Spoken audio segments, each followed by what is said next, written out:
blessed to be here in the kingdom, your kingdom.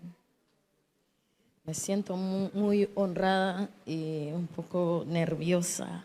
I feel Estar aquí. myself very honored, and I have to admit, a bit nervous. Soy una mujer que me reconozco afrodescendiente. En estas tierras están las raíces de mis ancestros y ancestras. I recognize myself as an African descent. Here in this land, they are the roots of my ancestors. Ellos fueron desterrados de estas tierras hace 400 años, llevados en condición de esclavitud a América.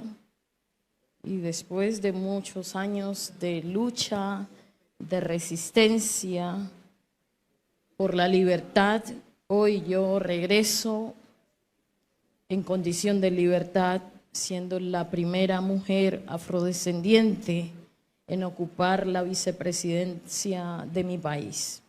My ancestors, 400 years ago, left this land on a very difficult conditions as slaves.